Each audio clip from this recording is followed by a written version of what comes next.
What is going on, people? Welcome to the Midwest Mike Sports Show. I'm your host, Mike Klean, and I am joined here by the one, the only Midwest Mike. What's going on, buddy? What's going on, man? It's been a long time. I know. I had to get the cobwebs off of my gear here, and I'm happy to be back at it, man. Happy to Internet's be back working. at Good to go. it. Yes, no technical difficulties You're on in the a comeback new here. spot now. Yes, new router, new everything, man. New So house. yes, a lot has It's changed over growing the up. last. I'm growing up before everybody's eyes, huh? Yeah. For anybody that doesn't know me, by the way, my name's Mike as well, Mike Klean. I'm managing partner of Midwest Mike Sports. I'm handling all the day-to-day content, all the graphics you see when Mike says updating graphics shortly. That's me in the back end doing all that stuff. I probably talk to most of you via email, and you guys see my last name and probably think it's Midwest, but it's me. So hopefully this show will introduce some of the new people to me as Pretty well. much does it all besides the picks. So Besides the picks, yes, I don't do any picks. But come NBA season, I might have to throw. We talk I, picks I talk picks. And I'll throw some out on the show. I mean, they won't be official or nothing, but I'll throw my 2 cents in every now and then. for sure. We got Andre in the house. He was in here before us. He is hyped. He is ready to go. Jacob Dillon in the house. What up, Devin? If I'm saying that correctly, let's go. And we got Todd as well in the house. Some new Appreciate names you there. guys, man. I like it. So how this normally is structured is we have, kind of a way we go about it. We'll start with the different sports. We'll start with MLB today. Obviously, we have the postseason going. But you guys throw in your comments, throw in what games you want us to talk about. Mike can't always talk about it because if their picks are VIP, then, we don't know if there's people who aren't VIP who are on. He'll give away a free play, normally some exclusive free plays as well, maybe an extra future here and there. We'll throw it on the show. But this show is for you guys to throw in your questions, bankroll questions, anything. So do that, interact with us. That's why we do this. And we got a couple emails with questions about buying points, teasers, that kind of stuff we'll go over if you guys got bankroll questions. Really, I mean, anything. I mean, we kind of got it's pretty loose structure. I mean, just going to cover some different sports, games, whatever, and whatever you guys want to talk about. So we used to do it twice a week and just kind of stopped doing it for a little bit. Got a lot of new people on football. Some people just love betting football and NBA and stuff. Football's obviously going now. NBA's coming up. So we figured we'd, I might do a TikTok live and stuff here and there, but figured we'd get on. It's a good time. MLB postseason starting. We're 4 or 5 weeks now into college football, NFL, NBA's around the corner. NHL starts Tuesday. So it's an exciting time to be a sports bettor. So it's the best. Yeah, probably start with MLB. We got 4 games again on the slate yesterday. Yesterday, the free play was on the under on the Rays Rangers game, which hit. And then we did drop the play on the Rays. I struggled with that game again today. Yesterday, I was all set on doing Rangers first 5. I flipped at the end, went Rays money line, regretted it. The 4 errors didn't help anything. Today I got 2 PODs. I got a college football 6-unit POD and a 3-unit POD in the MLB. I did play this game. I'll just tell you how I played it. I played it pretty much risking 1 unit to win 2 units on the Rays and Twins rather than playing them both and risking 3 to win 2, on each because they are 2 juicier plays. So I parlayed both of them together at plus 190. I like the Rays here. I know it's a big public play and all that. The only thing that scares me about it is if the Rays bats will show up. Seems like ever since Wander Franco left the team, I don't know. Things just kind of haven't been the same. There's a ton of stuff to like about the pitching matchup today and the bullpen, obviously, in favor of the Rays. The Rangers bullpen, we didn't see much yesterday. Montgomery went 7 innings. I think he gave up 6 hits, no runs. The Rays did have some chances to score, just couldn't come up with that clutch base hit. And at the same time, I think the Rangers went 1 for 13 with runners in scoring position too. So, I mean, both teams struggle at times at getting the runners in, but so I did like the Rays quite a bit. I wouldn't be, I guess, surprised to see the Rangers win. I do think the series goes 3 games, but at the same time, everyone was kind of on the Rays again yesterday too, thinking at home field, which means nothing to the Rays. They had 19,000 people there yesterday, which is pathetic. When you compare that to when you're watching the Twins game and everyone's standing up the whole game, sold out, just totally different environments. But yeah, man, it just all depends if the Rays bats show up. We'll see. So, like for me, rather than risking 3 to win 2 on each game, I probably like the Twins a little better than the Rays, honestly. And we'll see how this game goes. If the Rays are looking not good, maybe I'll add something on the Twins. But since I do like that one maybe a little bit more, but that's kind of my feelings and thoughts on that game. I do have a futures on the Rangers, so I would like to win the series. I was a lot higher on them, earlier in the year before their bullpen and stuff started having major issues, but I don't see them making it to the World Series, but we do have one NL futures and one AL futures, and it would obviously be a dream matchup to see both of them in it. I don't think the Rangers get there anymore, but you never know. It's playoff baseball and anything can happen. So Absolutely, man. Well, they got Scherzer's gone now. He's hurt, right? And then DeGrom as well. So, yeah. I mean, I don't know. Me personally, I probably represent the guys that have lost all interest in baseball. I mean, last night playoff base. Now I love good, World Series game or whatever. But last night I was watching preseason Blackhawks hockey over the playoffs. Yeah. So that's just me. But well, you had got your draft pick. You got some stuff to be excited about. So, dude, I'll tell you, man. Not to get off MLB here, but Connor, he looks like the real deal, man. Extremely smooth out there. It's a good time to be a season ticket holder for the Blackhawks. I'll tell you that. I'm happy to have a half season this year, so that's gonna be fun. We got Mike in the house, long-time viewer. It's a long-time viewer right there. I'm gonna call this guy Shaq, if that's okay. Love the Midwest Mike Sports team. Yeah, and he emailed in too. Did you see that email? Yeah, he sent us great. It was great. Nice photo. That they were on vacation. That is just really awesome. And he's going to the Cowboys-Niners game. Yes. So I'm jealous, man. That's a game that I would love to go to. Yeah. Looking forward to that game on Sunday for sure. Sunday night. Prime time. I know. I mean, that's going to be just a fantastic game, man. I don't know which way you're leaning, but it is a potential revenge spot for them boys. Well, I was on the Cowboys last year in the playoffs, and I remember. Yeah.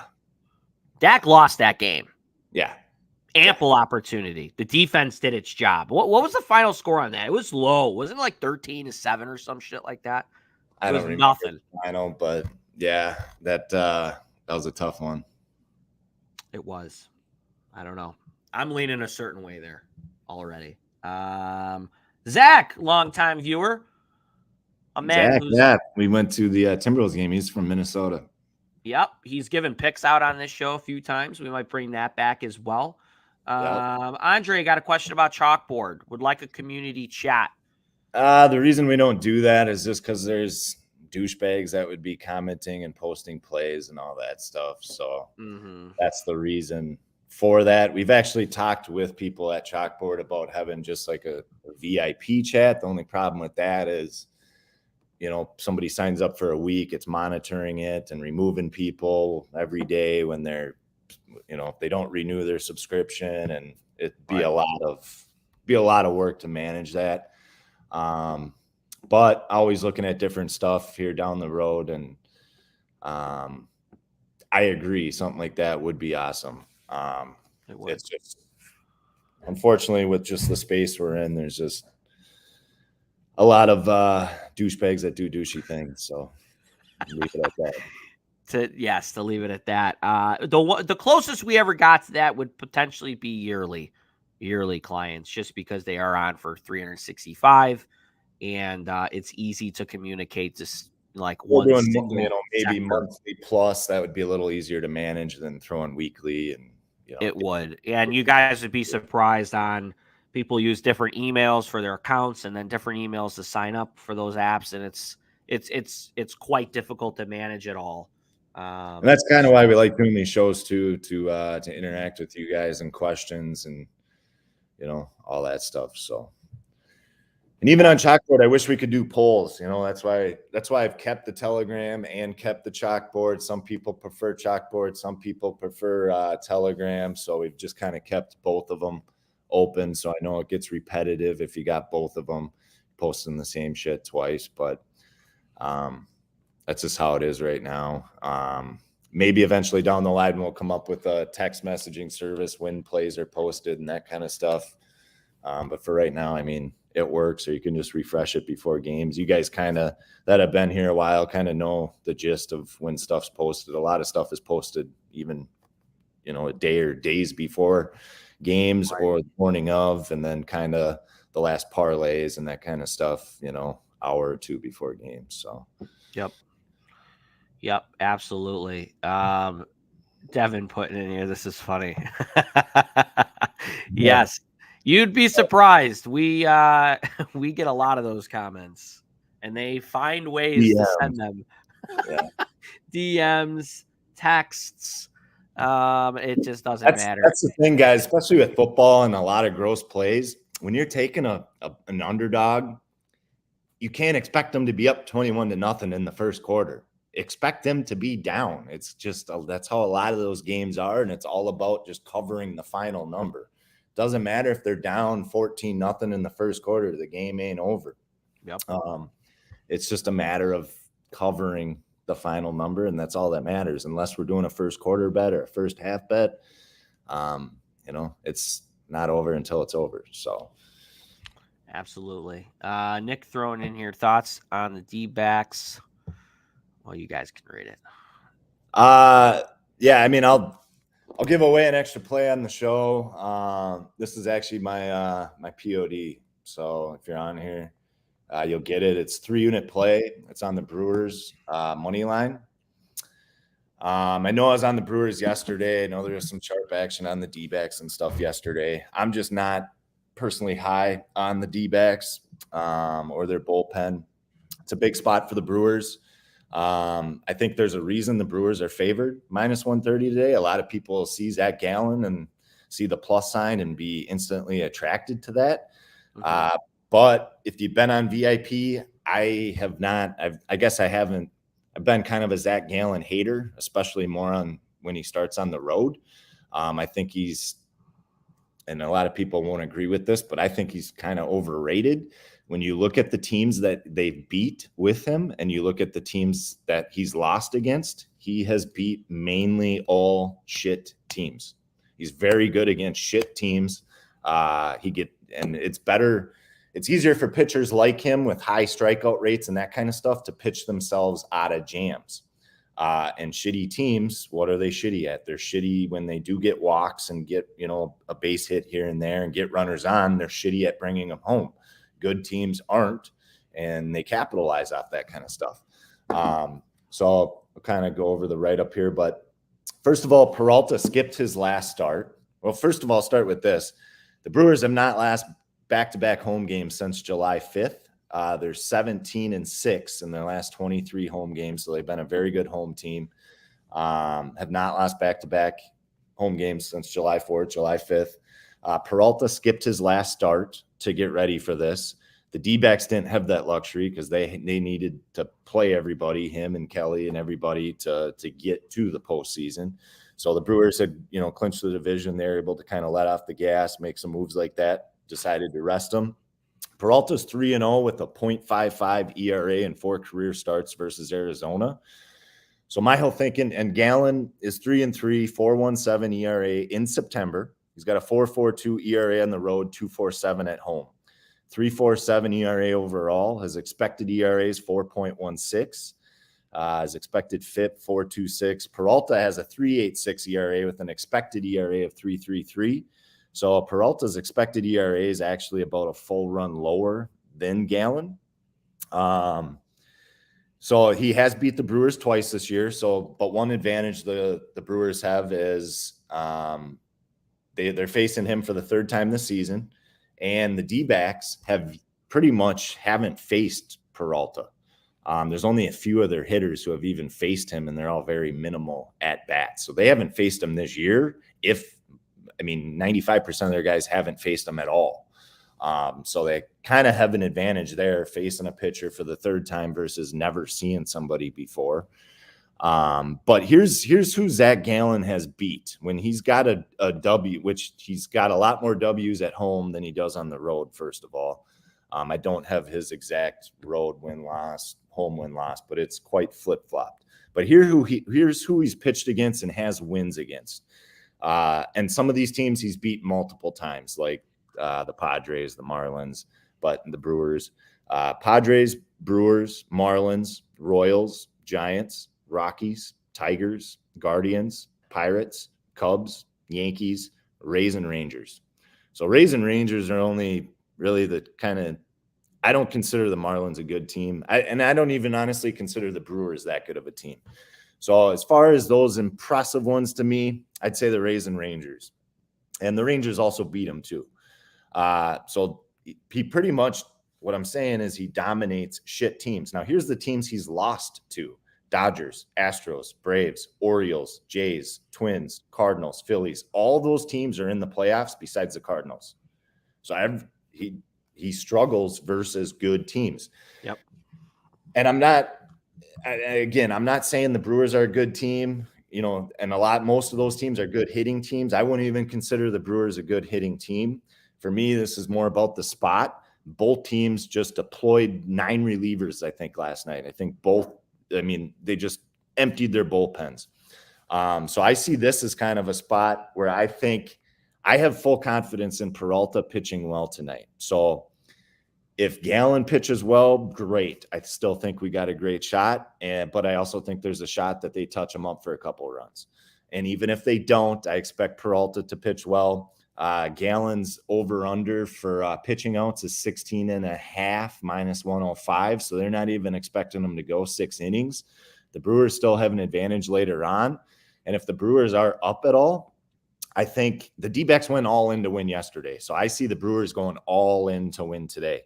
And I think the D-backs would rest some of their arms that they used yesterday and save them for a potential game 3 if they are down. Now, I'm not saying that, they're down a run, they're just going to punt and give up and throw in the towel. I'm not saying that at all, but there's also some strategy and game planning. Hey, if this does go game 3, we need some arms. Yeah, they'll have Merrill Kelly, who at times can be hit and miss and stuff, but I just love the spot for the Brewers. I think they're favored for a reason. The line's even gone up. I think it opened minus 120, minus 125. Now it's, minus 130, minus 135. Action's actually pretty split on it. But yeah, Walker. So Peralta, he's faced Christian Walker, who's 0 for 7 against him. Pavin Smith, 0 for 6. Pham, 1 for 5. And everyone else has never faced him. So he's really faced 3 of their hitters who have had no success versus Peralta, and nobody else has even faced him. So, yeah, Gallen, he's 2-0 against the Brewers, a sub-1 ERA versus them this season. But, again, it's the third time through. Also, a third time through the lineup. Gallen's batting average allowed is 295. Peralta is either sub-200 or like 220-ish less. First, second, and third time through the order. So, and today's a game where you're wanting, after both teams did dumped both bullpens yesterday.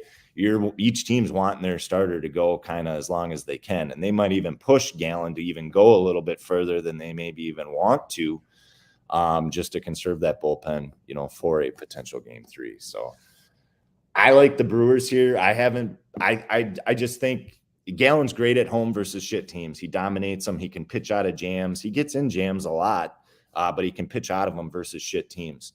And again, I'm not saying the Brewers are that good of a team. They're not that good of a hitting team, but for me, it's a gut. It's a spot. I just love the spot for the Brewers in a desperation do or die spot tonight at home. I don't see him losing 2 straight here to the D-backs, even with Gallen on the mound. So there you have it. I like the Brewers. POD for the MLB right there. And they're 38, 20, and 2, 66%. All sports POD for 67.1. And that's about over the last 5, maybe 6 weeks now. So yep. Taking every POD, you'd hit 66% of them for 67 units. So, and I've been very selective on the MLB PODs lately. We haven't had many of them, but the ones we have had, we've hit. So, and you're going to see more of them here in the postseason. It's kind of like today. I just have 4 plays. I got a 6-unit college football POD, 3U MLB POD that I just went over, a 2-unit college football free play, and then the 2-unit play that I actually talked about as well. So that's what I got today. I wasn't going to force stuff and, play the Rays and the Twins today. Just parlaying those 2 together. I just love my 2 POD spots. I'd like to sweep those, go 1-1 at minimum on the 2-unit plays, hopefully hit both of them, hit some parlays, and have a night. So that's my mindset about today's card. So I love it. We'll have a big POD coming tomorrow too in the NFL. So yeah, Bears versus Commanders. That's going to be a quite interesting one. I mean, just a gross game. So either way, it's probably going to be a gross play. Well, no matter what side you're on, it's fucking right. And there's been quite a bit of movement on that line already. So I don't know how much we can talk about that today, but it's going to be an interesting one. And here is the college football POD run right here, 15-8-1. And I'm not kidding you when I say half of those 8 losses were some of the most brutal beats. And it's not making excuses. It's just it's fact. Some of Duke the was bad. Beats Duke was bad. Texas Tech was bad. Yeah. Notre Dame push was bad, and Clemson was bad. So I'm not kidding you. We could be fucking 20-4-ish for literally over 70 units in college football PODs. We should be. We should be, man. But still, I mean, even with those beats, numbers are great, and you can't really complain about being over 60% and plus multiple double-digit units ever. So, well, the main thing is being on the right side on the game, however it turns out. Right. That's the main thing. So, absolutely. What happens? We only control what we can control. Why don't we start off? Are we finished with MLB? Is everything? Yeah, as far as the, I like the Twins. And it's not just because I'm from Minnesota or anything like that. I have no problem betting against my team anytime. Mm-hmm. The Jays bats are just, they're so fucking inconsistent. The Jays bats are just dead. Minnesota, I think, has the pitching advantage, and I like their bats right now more. I don't give a shit that the Blue Jays have a star-studded lineup that everyone talks about.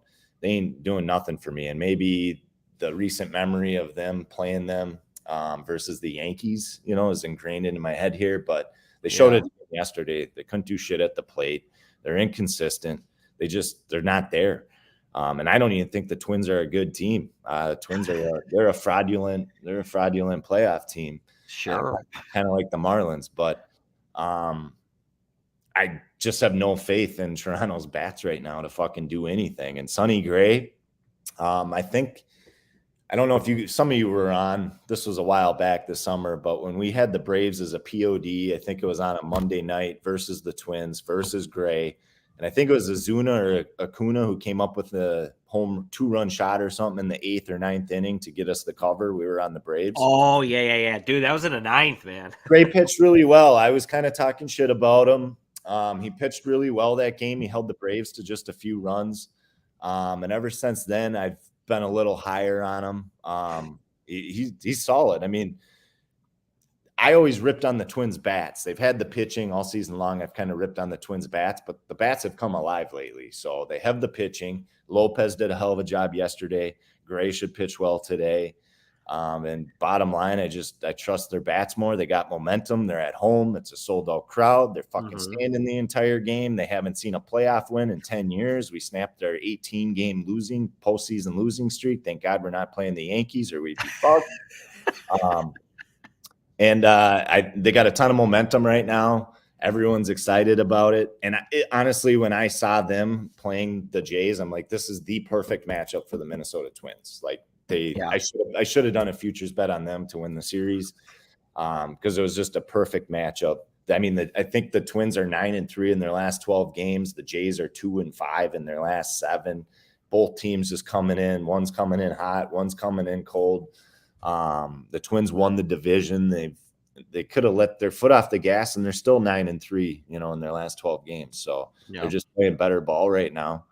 And I'll back Sonny Gray to close it out here in 2 games and not even go to a game 3. So I like it. And then tonight, last night I took a shot on the Marlins. I'm not high on the Phillies. I'm not high on the Marlins. I've talked shit about the Marlins the entire year as a fraudulent team. They got a negative run differential, blah, blah, blah.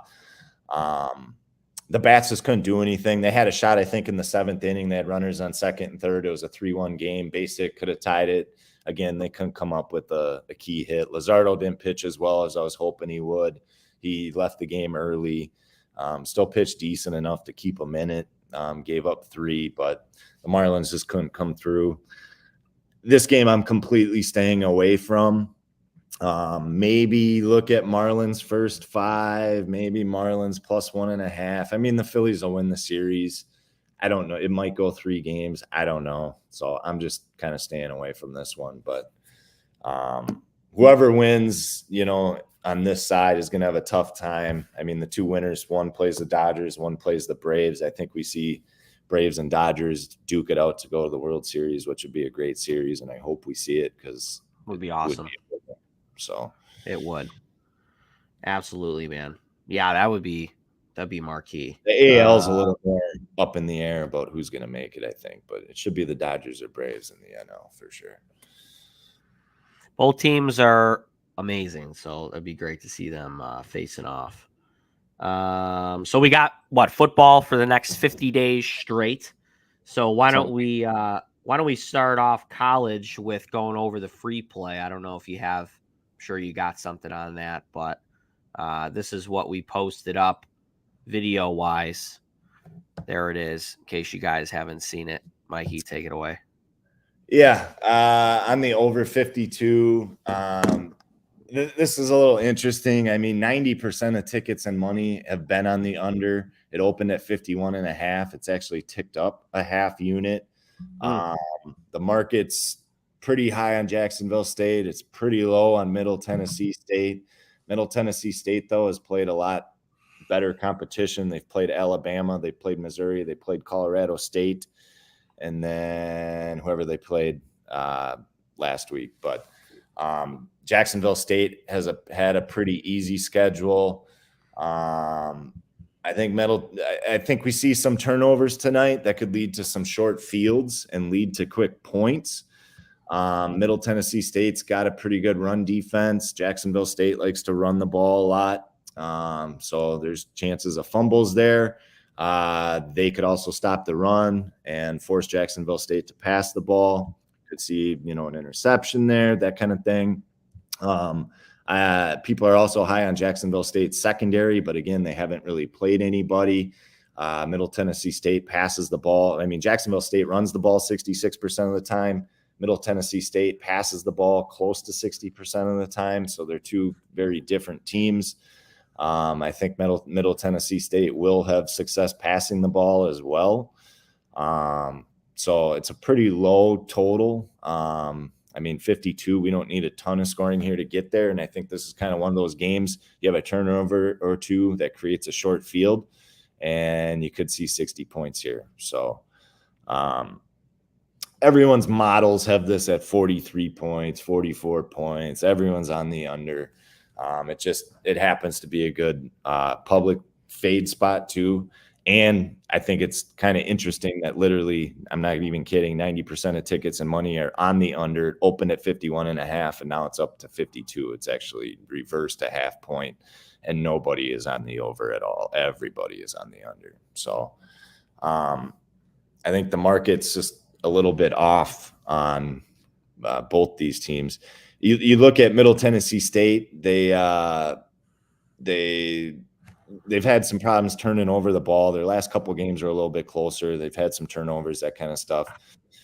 As I said, I think you see some key turnovers here tonight that can lead to some quick points, and this one will be a little bit higher scoring. Jacksonville State's last game went into overtime. You also always have that possibility, getting some extra points there. They came back from down 14-0 at halftime the week prior versus Sam Houston State.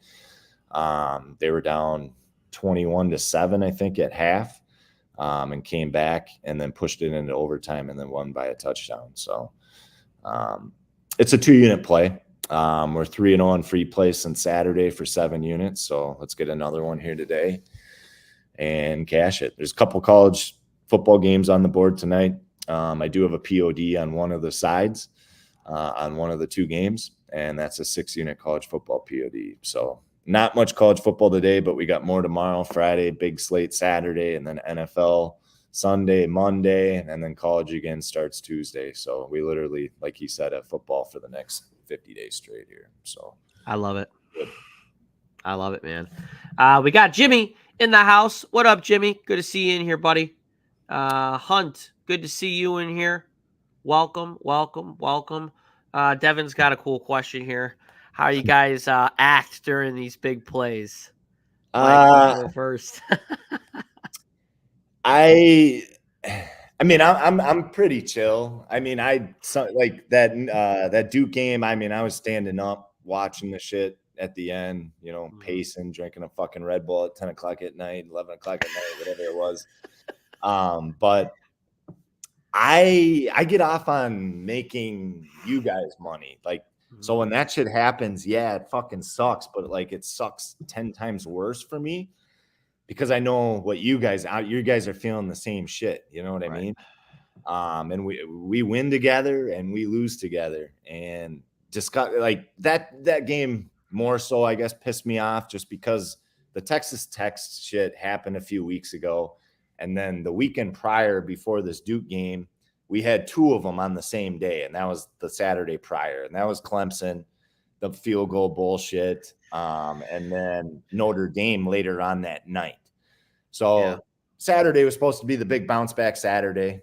I mean, I think we split the Saturday before, which whatever, but I'm looking to sweep, and I'm putting out these PODs. Like, I want to fucking hit every single one of them. I want to hit the 10U parlay or the 2-5Us, whatever we got, depending on the weekend. Right. That's what I want to fucking happen. And if we don't, I'm pissed, at least hopefully go, if we have 4 of them, go 3-1 worst case. But that game, I don't know.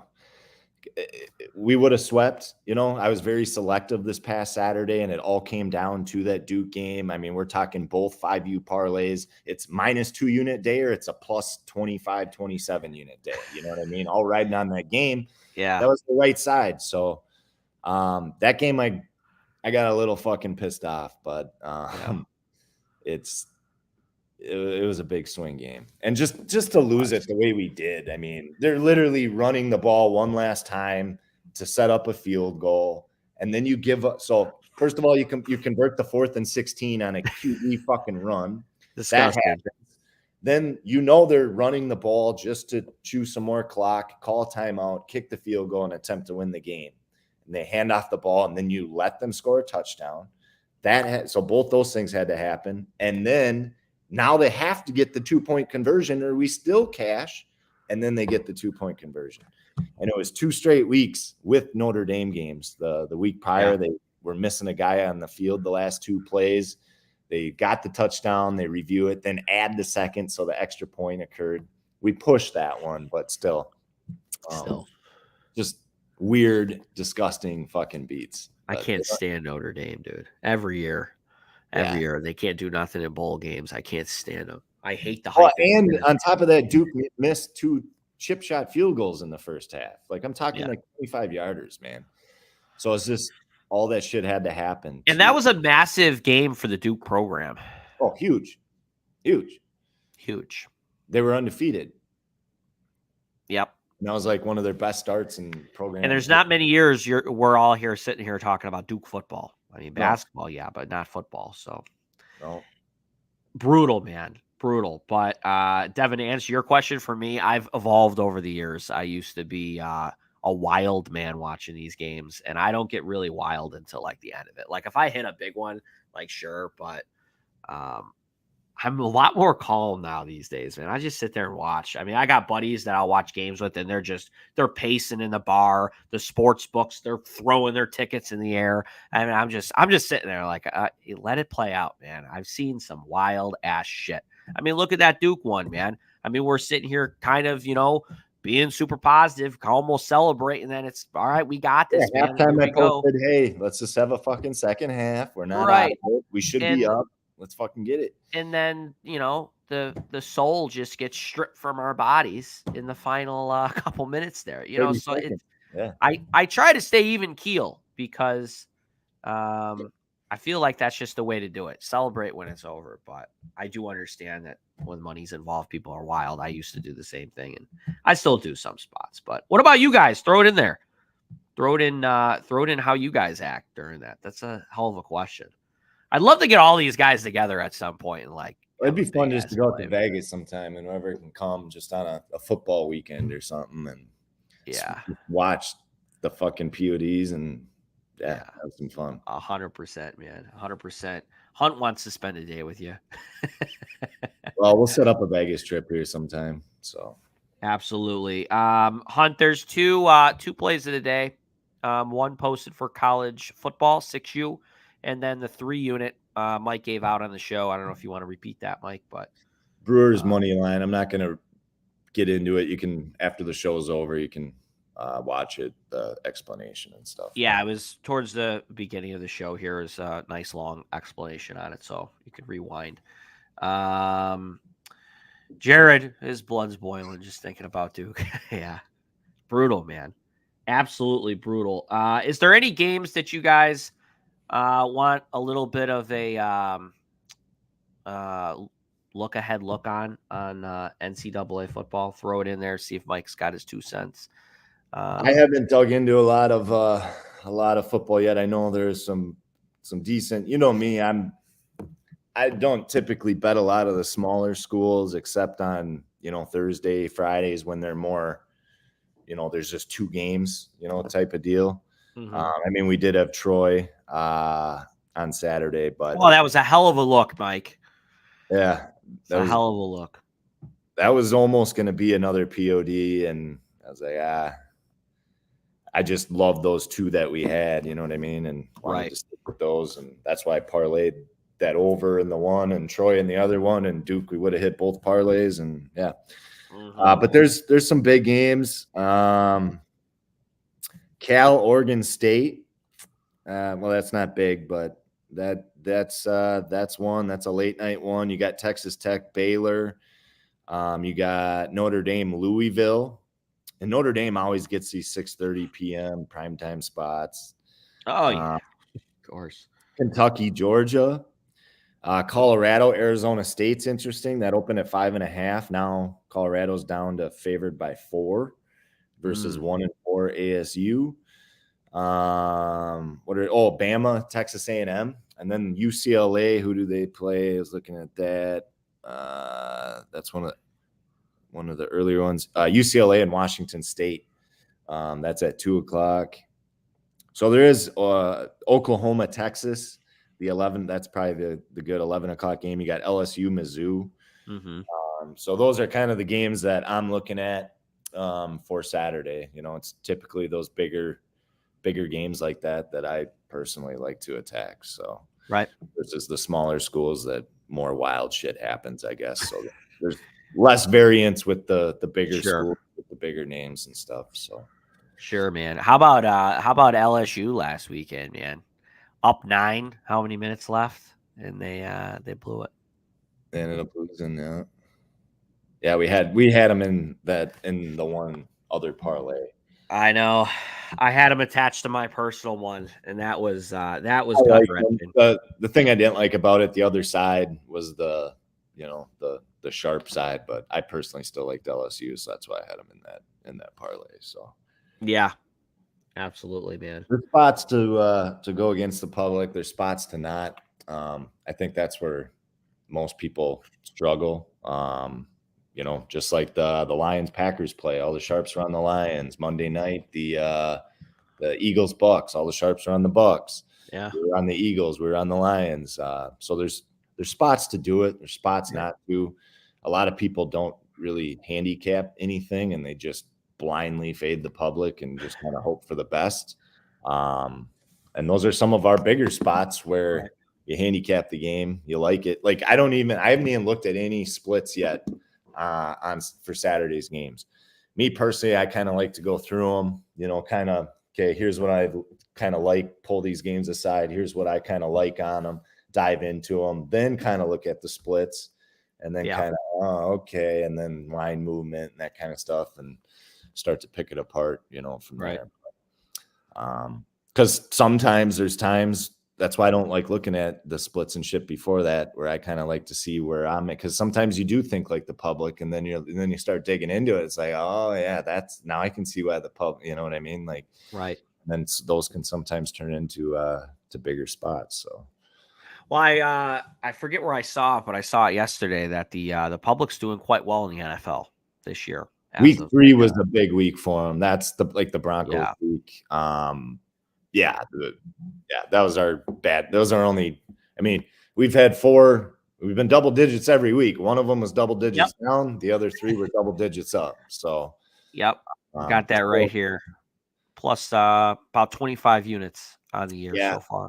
So. And that Giants play, guys, it reminded me a lot of the Broncos game. I had no idea the Broncos were that bad until Miami waxed them. I had no idea. The Giants to have 11 days off and Seahawks didn't even play good. Seahawks looked like shit. Honestly, they did. Yeah.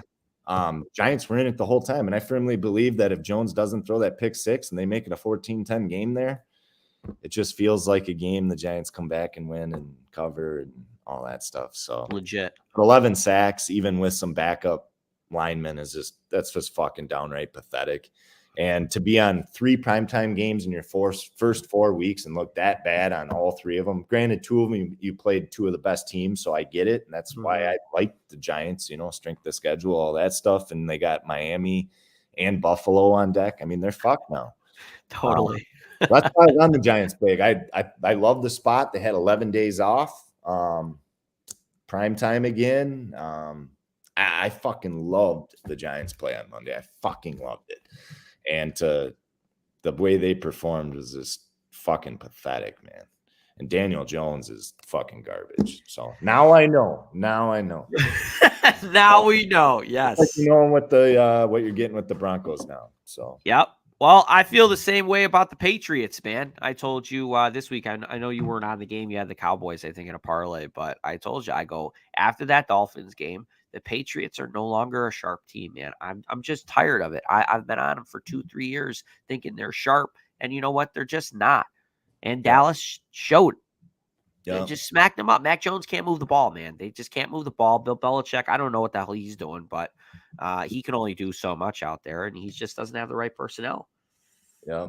So, it's just one of those spots, but there was an email about teasers and then buying points and just kind of opinions on that and stuff. So there's been some games that I haven't, bought the half point that maybe I should have. That Notre Dame game, I don't know if I would have. We had 3. Well, we had 3. Had we bought the hook or gotten it earlier, we would have had 3.5 and still cashed that. I forget the Panthers game, if that was 3 or 4, but we ended up pushing that.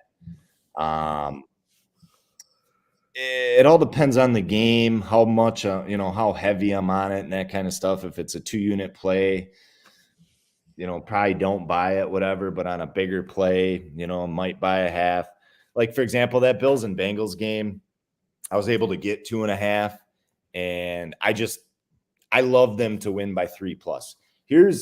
This is just NFL, not college football. The margin of victory by frequency, the most common one is 3, and it happens 15.1% of the time.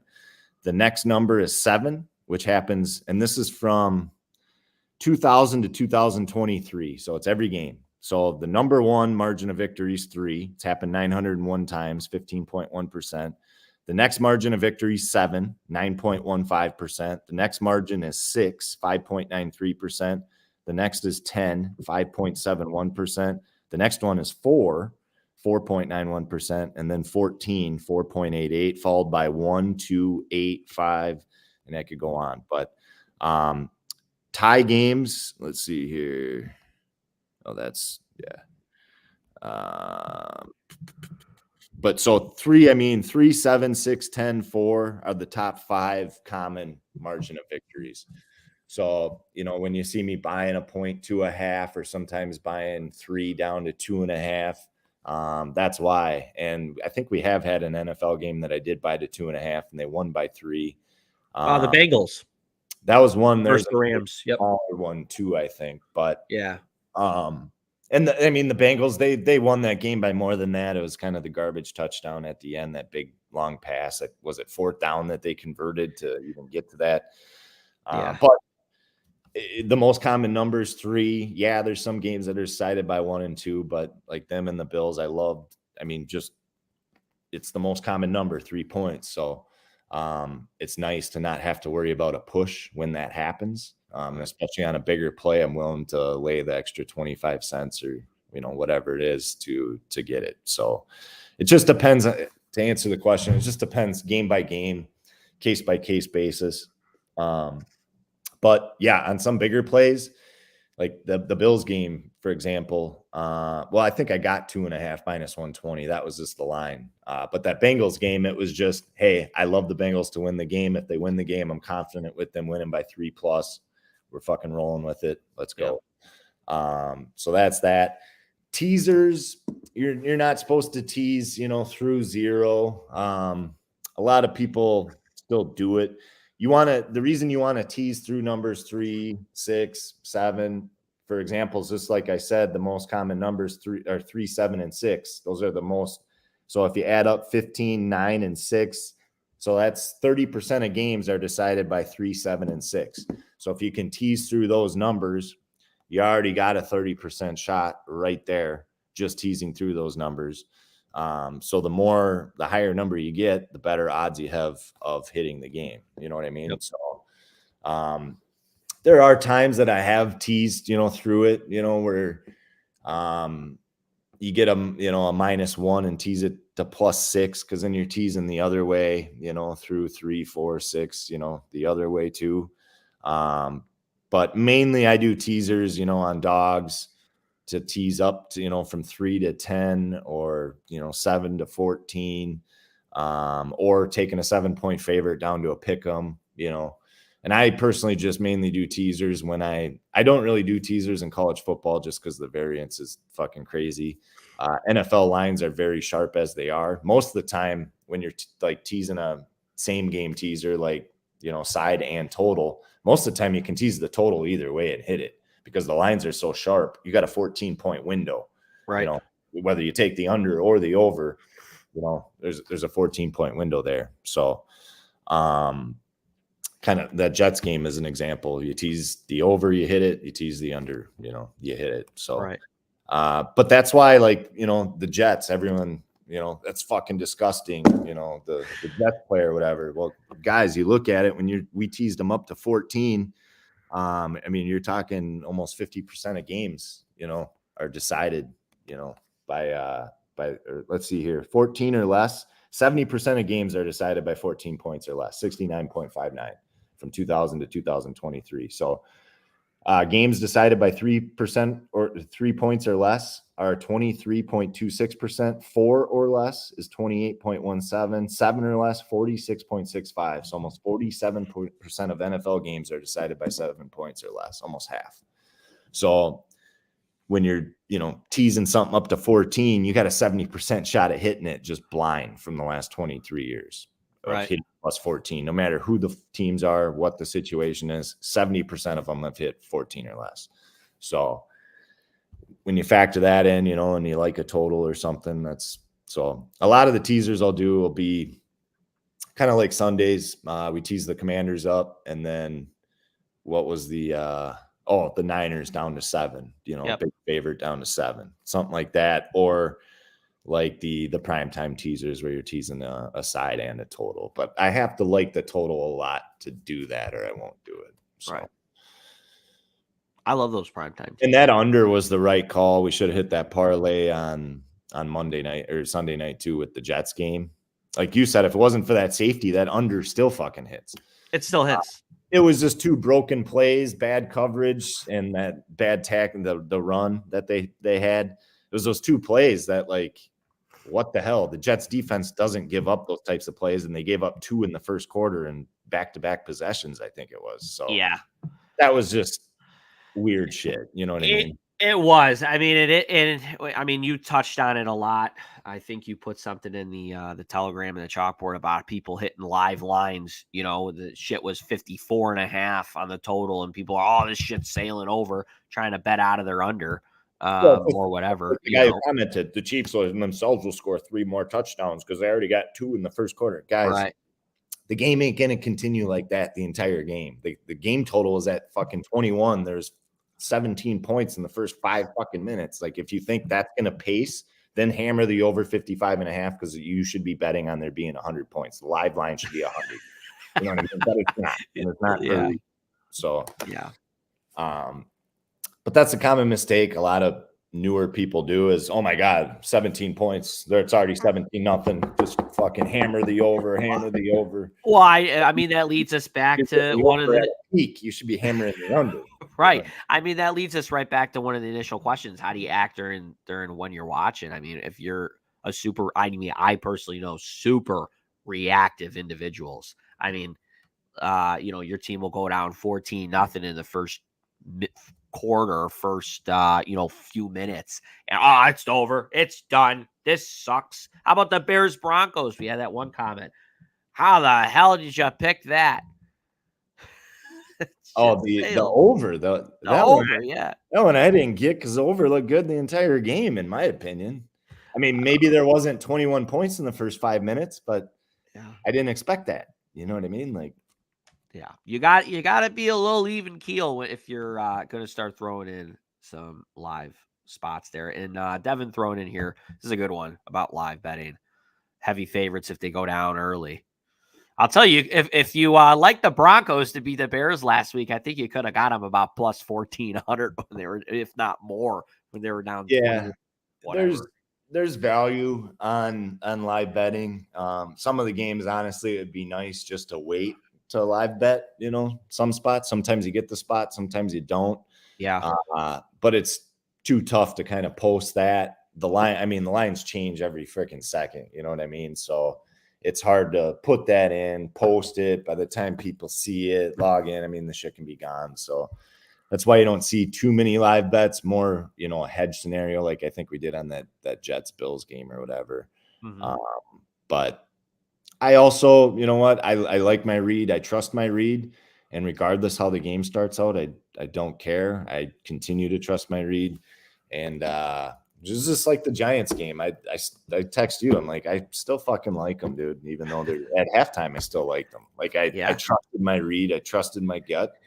And that one didn't work out, but it's just a matter of trusting the read and it all to work out in the end. And more often than not, it does. So yeah.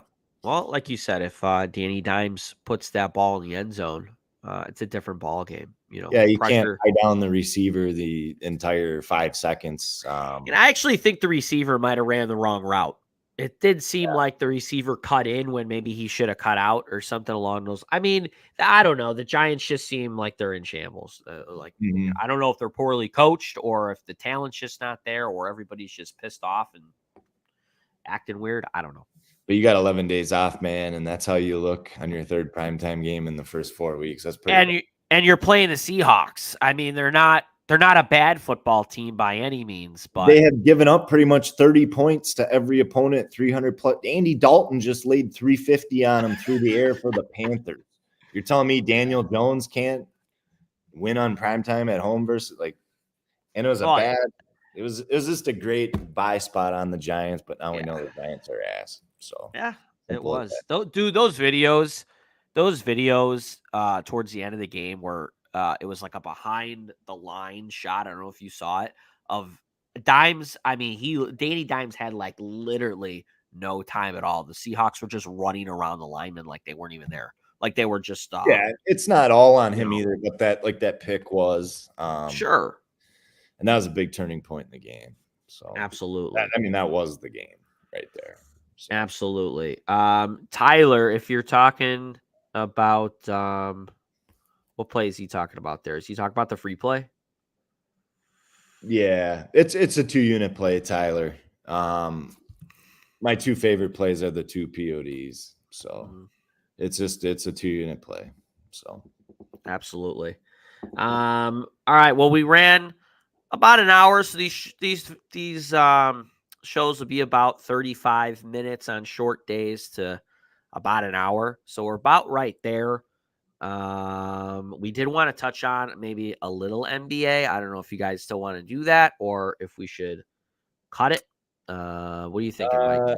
It's coming up soon. I think there's 2 games to open. The Lakers Nuggets game that you've been talking about. I love it. And then the Suns Warriors. So I think that starts, I want to say around the 24th, 25th October. 24th. Yep. 24th. NHL starts Tuesday. I'm going to be very selective in NHL this year from a volume standpoint. NBA and football we crush. So like NBA, if you think football is good, NBA is just as good or better. So I actually think better personally, and that's insane to say, but over the course of the last 2 years, gotta be. We've picked last 2 years 2 futures winners. This past year, I posted the Denver Nuggets in October, plus 2,000. We hit that for 30 units. Yep. The year before had the Warriors that we cashed. They won the final. That one was also posted in October, November. Yeah. And then the year before that had the Suns who made it to the NBA finals. So we've had it's been the only NBA futures. I've only done one. And all 3 of them went to the finals and we hit the last 2 years. So excited about that. Gotta get working on that because we got to make it 3 straight years cashing futures, which would be fucking insane. It would, man. I'm not talking doing it, in May or something, posting I'm talking in October, pretty much before the season starts, picking the winner to win it all and hitting it. The Nuggets was posted, I think, the week before the season started. Yeah, plus 2,000. Mm-hmm. And everyone was pounding it in June at what, plus 200, 300, whatever. Oh, yeah.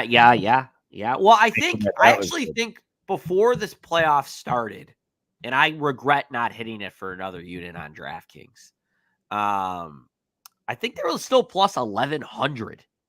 Yeah. Because everybody was so high on the Lakers and a lot of other teams that I think they were still plus 1,100 right when the playoffs started. God, I wish I hit that. That would have been nice because that wasn't, given that they were the number 1 seed, that's not that too far off of, the plus 2,000, what it was. So they're a small market team and they got disrespected all year. And the line simply said that, especially that late in the year when they're a number 1 seed and you're plus 1,100. The fuck out of here, man. Dude, no one believes. Jokic hasn't even picked up a basketball since the final. Did you see that video? Oh, dude, on the press day, they go, so have you picked up a basketball? Oh, he goes, a little bit. And then Jamal Murray goes, no, he didn't. I love those guys, man. Yeah. I do. Jokic is hilarious, man. He acts like you don't even fucking want to be there. He's just, put the ball in the hoop, go home. Bet on my horses. Yeah. I love it, man. Corey, all right, last question here. What do you think about NFL player props? I will say Mike's been dabbling in a little DraftKings lineup. He sent me one last night, so I don't know if those are coming as like free little entries, but he's dabbling. Yeah, that was maybe what I'll do is I'm not huge on Prize Picks. I'm not that guy. Hey, here's my Prize Picks link so I can fucking gamble for free on Prize Picks or any of that shit that all these other guys do. I personally like doing the FanDuel or DraftKings. Either, the Sunday, the $20 thing to win the million or whatever, where, just the Sunday games, or the primetime same game ones where you select like on DraftKings, you have your captain and then the 4 or 5 flex, whatever it is. Yeah, I like that. Those are really the only two that I do.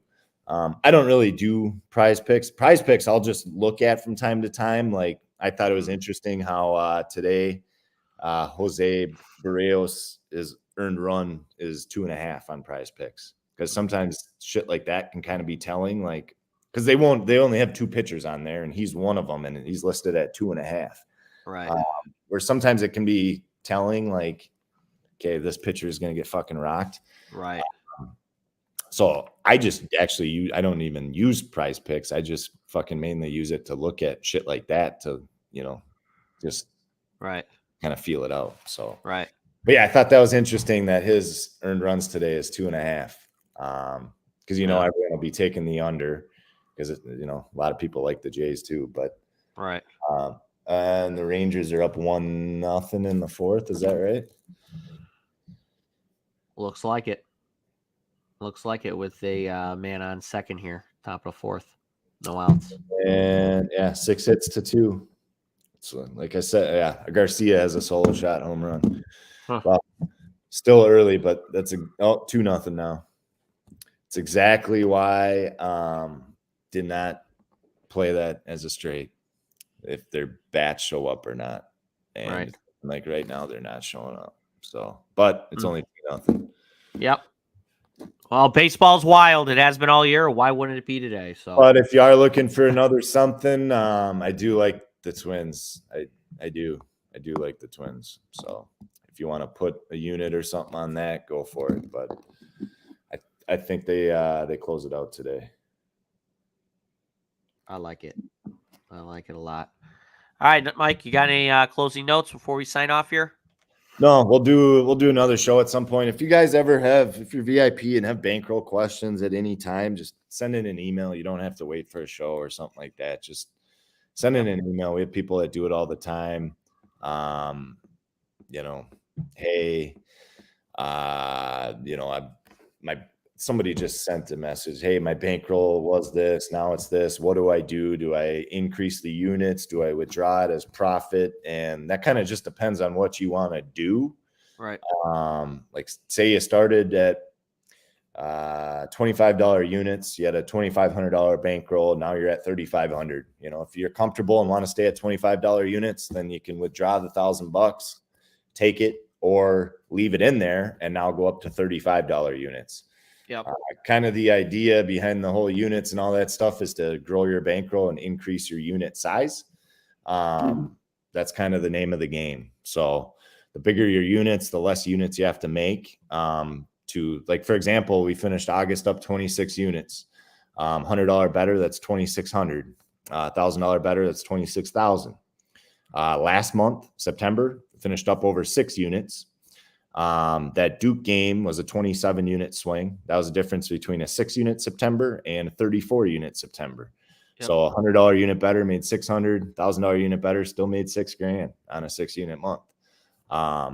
So that's kind of the idea. You don't need to make, when you're at 1,000 a unit, you don't need to make a ton of units to make money. I know a lot of people would love to make an extra, even $3-4 grand a month. Well, once you get your units up to $3-4 grand, literally, if you were that disciplined, what you could literally do is first day of the month, do a fucking 4 unit play. And if it hits, take the rest of the month off and literally do nothing. And if it doesn't hit, then put fucking 8, then you know what I'm saying? Literally. Yeah. If you got it, if you got the bankroll, absolutely. 99.9% of people aren't disciplined enough to do that. So, and 100% of people who are in this industry or racket or just do it as a hobby. They just love the action, man. So Well, that's part of it. Yeah, for sure. That's what I mean by the you discipline know. part. But I'm Right. saying if I you're mean, somebody that legit wanted to make an extra $4,000, like say you're making 48 grand a year at your job, that's $4,000 a month. It'd be so easy to just make $4,000 a month off sports betting and never go to your job again. I'm not even fucking kidding you. Like it would be. You got to be disciplined, but you got to have some money. You can't have $100 and expect to make $4,000 a month or anything, you know? Right. And that's why the units are set up. 1% is 1% of your bankroll. 1 unit's 1% of your bankroll. So, and that's why, you know, when I throw out these bigger plays, that's why I kind of started doing 3, 4 unit PODs when college football first started to build up to this point. I'm not just coming out fucking swinging, you know, a 12 unit POD and, you know, lose it, whatever. It was strategic to get people's bankrolls built up and stuff like that, where now, you know, when we drop a Giants like we did on Monday night, it's not that big of a deal. You know what I mean? We're still up 30 units, whatever it is, and NFL, almost 70 units on PODs, you know, 20, 30 units, college football, whatever it is. It's just not that big of a deal. So the biggest thing is just being consistent and at the very least tail every single POD. The proof is in the numbers right there, 66%, 67 units. If you don't want to play everything, you don't want to play parlays, you know, whatever, that's your choice. But I do encourage you to be consistent with the PODs because anything in that mid to high 60s as far as a percentage wise is really, really, really, really good. I mean, 55, 56% is normally really good. So we're at 66% right now. And it's not like a 6-3 run, 67%. We're fucking killing it. 6-3 in our last 9. I mean, we're talking over the last 6 weeks. I don't even know how many plays now, 60, 70 plays. So, the main thing, you know, and some of them, the PODs are, you know, less units and stuff. So if there is ones to drop, you know, those are the ones to drop. You want to hit as many big boys as you can. And ultimately units and stuff are the thing that matters over the percentage. I'm not saying the percentage is the only thing that matters. I'd be fine hitting 50% if we're up 500 units. I wouldn't give a shit. So, units at the end of the day do the talking. So Absolutely.